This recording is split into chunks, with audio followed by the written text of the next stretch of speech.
मंडळी नमस्कार. सर्वांना गणेश चतुर्दशीच्या हार्दिक हार्दिक शुभेच्छा. आज सर्वांच्याच घरी गणपती बाप्पा विराजमान झालेले आहेत आणि आपल्या सर्वांना माहिती आहे की गणपती बाप्पाला मोदक हा पदार्थ अत्यंत प्रिय आहे. मात्र गणपती बाप्पाला मोदक का आवडतात, काय आहे त्यामागची आख्यायिका, काय आहे त्यामागची कथा आजच्या व्हिडिओच्या माध्यमातून आपण जाणून घेऊ.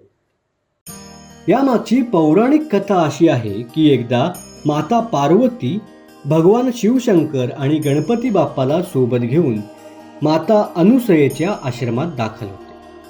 अनुसया मातेच्या आश्रमात गेल्यावरती भगवान शिवशंकर आणि गणपती बाप्पांना जोरात भूक लागते आणि ह्यावर प्रथम अनुसया माता गणपती बाप्पांना जेवण वाढते. जेवण वाढल्यावर जेवल्यावर गणपती बाप्पाची भूक काही संपत नव्हती.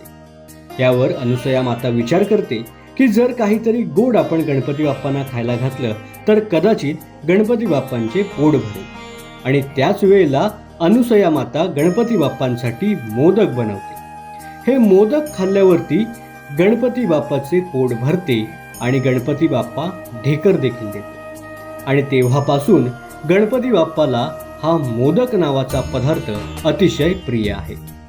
गणपतीला 21 मोदक अर्पण केले जातात. मोदक ह्या नावातील मोद ह्याचा अर्थ म्हणजे आनंद. गणपती नेहमी आनंदी असतात आणि त्यांच्या भक्तांचे दुःख दूर करतात आणि त्यांच्या जीवनात आनंद आणतात. म्हणूनच गणपतीला विघ्नहर्ता असेही म्हणतात. आणि गणपतीला प्रसन्न करण्यासाठी भक्त मोदक हा त्याचा आवडता पदार्थ त्याच्यासमोर नैवेद्य म्हणून अर्पण करतात.